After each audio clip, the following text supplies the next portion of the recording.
नमस्कार शिक्षार्थियों, मैं doctor Sarita Chandravanshi, assistant professor guest faculty department of zoology, Pandit Sundarlal Sharma Mukt Vishwavidyalaya Chhattisgarh Bilaspur.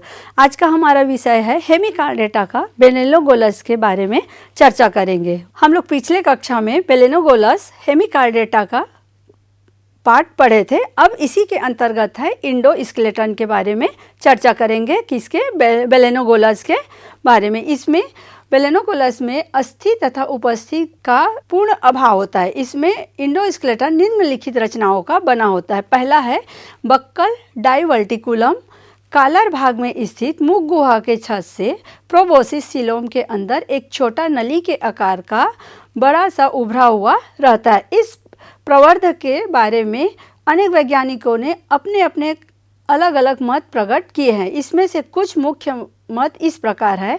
वेटसन ने 1885 में इस प्रवर्ध का अध्ययन करके इसे नोटोकार्ड समझा, जबकि विली ने इसमें स्टेमोकार्ड का नाम दिया। इसके बाद के नाम को डेविड डॉप सहित कई वैज्ञानिकों ने अपने सहमति प्रकट की और इसे अपनाया, किंतु बाद में हाइमन ने इसे नोटोकार्ड या कार्ड शब्द के सहमत नहीं हुए, क्योंकि रज्जु या नोटोकार्ड शब्द का सामान्य एक ठोस संरचना के लिए प्रयोग किया गया। अतः हाइमन ने मुख गुहा के इस नली आकार प्रवर्ध के लिए अत्यंत उपयुक्त बक्कल डाइकुलम का प्रयोग समझा गया। अब देखते हैं प्रोबोसिस इंडोस्केलेटन या कंकाल। प्रोबोसिस के अंदर यह बेसमेंट मेम्ब्रेन की मोटाई से बनता है। प्रोबोसिस के अंदर यह एक चौड़ी चपटी लगभग आयताकार मध्य प्लेट होती है, जो नीचे की ओर एक कील के पीछे की ओर दो हार्न के रूप में फैली होती है। मध्यवर्ती प्लेट प्रोबोसिस वृंत में बक्कल डाइकुलम के नीचे और दोनों हार्न मुख गुहा के छत में रहते हैं। प्रोबोसिस इंडोस्केलेटन की मध्यवर्ती प्लेट चारों ओर से ऊतक के बने एक रेटिकुलम के ढकी रहती है। देखिए डायग्राम से उसमें दिया गया है मीडियन प्लेट, वेंट्रिकल कील, हार्न कील और राड के बार के समान का उसमें पाया जाता है। प्रोकार्ड वेंट्रल नर्व, इस तरह से इसमें प्रोबोसिस इंडोस्केलेटन के अंतर्गत देखा गया। अब देखते हैं ब्रेंक्रियल या क्लोम स्केलेटन। ब्रेंक्रियल स्केलेटन भी बेसमेंट मेम्ब्रेन की मोटाई से बनता है। यह असंख्य एम के आकार की कंकाली छड़ों का बना होता है, जो फेरिक्स की दीवार में स्थित होती है और ग्रसनी से खुलने वाले यू आकार के गिल छिद्रों के आधार पर प्रदान करती है।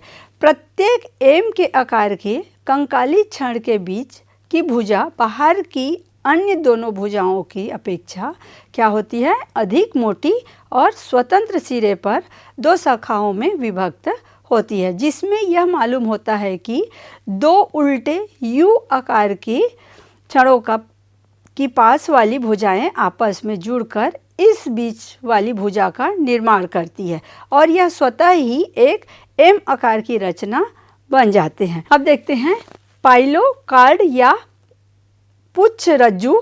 धड़ के हिपेटैटिक रीजन के पीछे हिस्से में मध्य उभार तल पर आंत या इंटेस्टाइन और बॉडी वेल के मध्य एक छड़ के समान मोटाई पाई जाती है, जिसे पायोकार्ड कहते हैं। इस कोशिकाएं वैक्यूलेट होती है। यह लीवर भाग के पीछे हिस्से के आधार पर प्रदान करती है। बेलेनोगोलस का डाइजेस्टिव सिस्टम या पाचन तंत्र को देखते हैं। सबसे पहले आता है एलिमेंट्री कैनाल।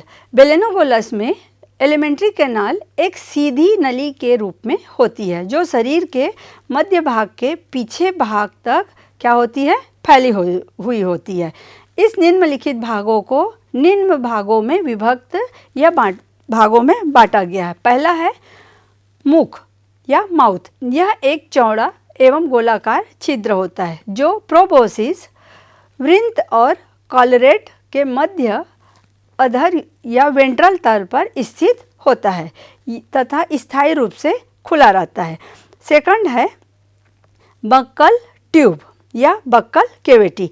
यह कॉलर भाग में स्थित होती है। यह अंदर से एपिथेलियम कोशिकाओं के स्तर से अस्थिर रहती है जिसमें अनेक ग्रंथि एवं छोटी छोटी सिलिया या गॉबलेट कोशिकाएं होती है। इसकी छत से एक कड़ी खोखली नली के आकार की रचना निकलकर प्रोबोसिस सीलोम के अंदर क्या होती है, उभरी रहती है, जिसे क्या कहते हैं, बक्कल डाइकुलम कहते हैं।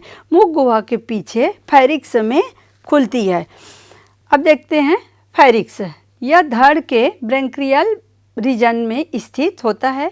इसकी दीवार के दोनों पार्श्व या लेटरल साइड में एक एक लेटरल लॉन्गिट्यूडिनल संकीर्ण पाया जाता है। इसमें से प्रत्येक लॉन्गिट्यूडिनल संकीर्ण ग्रसनी की गुहा में रीज या कांटों के रूप में उभरे रहते हैं, जिसे क्या कहते हैं, पैराब्रैंकियल रीज कहते हैं, जो लंबी सिलिया कोशिकाओं में अस्थिर या लेयर द्वारा होता है। ये लेटरल लॉन्गिट्यूडिनल संकीर्ण तथा इसके पैराब्रैंकियल कटक फेरिक्स को एक ऊपरी या ब्रैंकियल भाग का दूसरा नीचे भाग क्या होता है, डाइजेस्टिव पार्ट या पाचन भाग में क्या होता है, विभाजित होता है।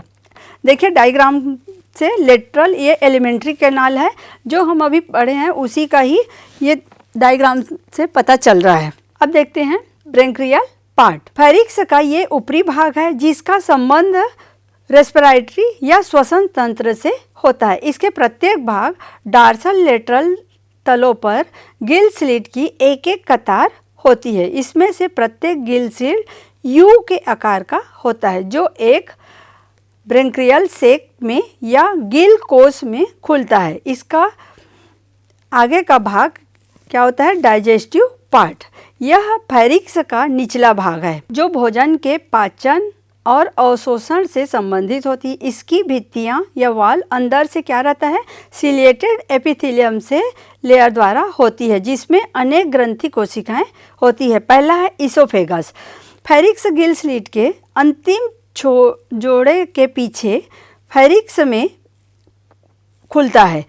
फेरिक्स के डार्सल और वेंट्रल भाग क्या होता है, इसोफेगस के कुछ अंदर तक बने रहते हैं। इस भाग में इसोफेगस के डार्सल भाग को पश्चक्लोम या पोस्ट ब्रैंकियल नाल कहते हैं। इसकी एपिथेलियम अधिक मोटी और फोल्डेड और ग्रंथिल होती है।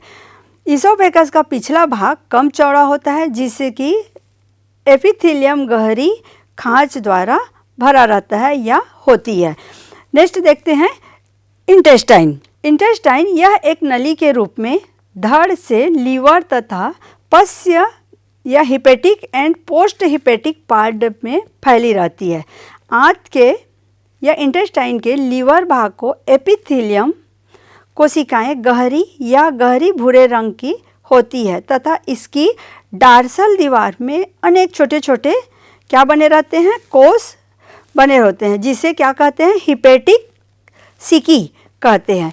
जो इंटेस्टाइन का भाग अधिक वेंट्रिकुलर होती है। इंटेस्टाइन की दीवार बॉडी वेल के अत्यंत निकट की स्थित होती है जिसके कारण बॉडी वेल के डार्सल भाग में भी इंटेस्टाइन के हिपेटिक सिटी जैसे क्या होता है, कोशाकार उभार बनी रहती है। इंटेस्टाइन का पश्य हेपेटिक भाग या पोस्ट हेपेटिक रीजन क्या कहते हैं उसको, पाइनोकार्ड, जो इंडोस्केलेटन में होता है के द्वारा क्या रहता है, वेंट्रल साइड से जुड़ा रहता है। और इंटेस्टाइन के डार्सल लेटरल भाग के अंदर एक जोड़ी खांचे पाई जाती है जिसके एपिथेलियम कोशिकाओं में क्या होता है, लंबे लंबे सिलिया होती है। इंटेस्टाइन शरीर के अंतिम सिरे पर स्थित क्या होता है, एनस से बाहर खुलती है। बेलेनोगोलस का फूड फीडिंग मैकेनिज्म को देखते हैं।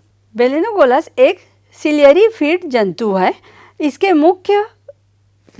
मुख्य भोजन माइक्रोस्कोपिक या सूक्ष्म जीव एवं अकार्बनिक कण होते हैं जो जल के तलीय रेत में पाए जाते हैं, जिसमें यह अपना बिल बनाकर लेटरल सिलिया जो गिल छिद्रों का द्वारा क्या रहता है, इस स्तर पे बने रहते हैं, अपनी गति के द्वारा जलधारा उत्पन्न करते हैं जो उसके मुख द्वार से मुख नली या मुख गुहा के अंदर प्रवेश करके फेरिक्स, गिल स्लिट और ब्रैंकियल सेक के रास्ते में खुलती हुई अंत में गिल रंध्रों या पोर द्वारा बाहर निकलती है। इस जलधारा में क्या होते हैं, रेस्पिरेटरी या कम भोजन जलधारा कहते हैं, क्योंकि यह भोजन के अनशन एवं श्वसन दोनों में सहायक होती है। जलधारा के आए भोजन के कुछ कण सीधे मुख में प्रवेश करते हैं, जबकि कुछ प्रोबोसिस के संपर्क में आने पर उस पर उपस्थित म्यूकस मेम्ब्रेन में फंस जाती है। इस म्यूकस मेम्ब्रेन का स्राव किससे होती है, प्रोबोसिस एपिथेलियम में उपस्थित ग्रंथि कोशिकाओं के द्वारा होता है। प्रोबोसिस की लेयर या आइस्तर करने वाले कौन रहता है, सिलिया। सिलिया अपनी गति के द्वारा भोजन के कणों को म्यूकस मेम्ब्रेन के द्वारा एक उसमें म्यूकस डोर के रूप में प्रोबोसिस के अंदर स्थित प्री ओरल सिलियरी आर्गन की ओर बढ़ा देते हैं, जो इस प्रकार म्यूकस डोरी को जलधारा के साथ मुख में क्या करता है, प्रवेश करता है, जिससे वह मुख के पीछे भाग में आ जाती है। प्रोबोसिस के आधार के अधर तल पर एक यू के आकार की एपिडर्मल गर्त होती है, जिसके चारों ओर के किनारों पर लंबी एपिडर्मल सेल्स होती है, जिन पर लंबे लंबे सिलिया लगे होते हैं। इस संपूर्ण संरचना को प्री ओरल सिलियरी आर्गन कहते हैं। यह अंग वास्तव में मुख में प्रवेश करने वाले भोजन के कण एवं जल की होती है। परीक्षण के पश्चात जो भोजन के कण मुख में जाने योग्य नहीं होते हैं, उसे कोलरेट के नीचे भाग द्वारा मुख में प्रवेश करने से रोक दिया जाता है। यह कार्य कोलरेट के द्वारा मुख को ढक कर किया जाता है। इस प्रकार अस्वीकृत भोजन के कणों को मुख में जाने से रोक दिया जाता है, जो कॉलर के ऊपर से होकर पीछे निकल जाते हैं। अब देखते हैं डाइजेस्टिव या पाचन। एलिमेंट्री में उपस्थित सिलिया आहार नाल के अंदर भोजन की गति देकर लगातार पीछे बढ़ते रहते हैं। भोजन फेरिक्स के नीचे पाचक भाग में होकर आगे बढ़ता है, जहां उसकी ग्रंथि कोशिकाएं कुछ पाचक एंजाइमों का स्राव करके भोजन में मिला देती है। आगे फेरिक्स तथा इंटेस्टाइन के लीवर भाग में ग्रंथि कोशिकाओं भी पाचक एंजाइम का स्राव करके भोजन में डाल देती है, जो पाचक क्रिया को पूरा करने में इंटेस्टाइन में पचे हुए भोजन का अवशोषण हो जाता है। रेत या स्लिट के कण जो जलधारा के साथ आ जाते हैं, भोजन के अपचन भाग के भाग में एनस के द्वारा बाहर निकाल दिया जाते हैं। अब देखते हैं बेलेनोगोलस का रुधिर परिसंचरण तंत्र या ब्लड वेक्यूलर सिस्टम।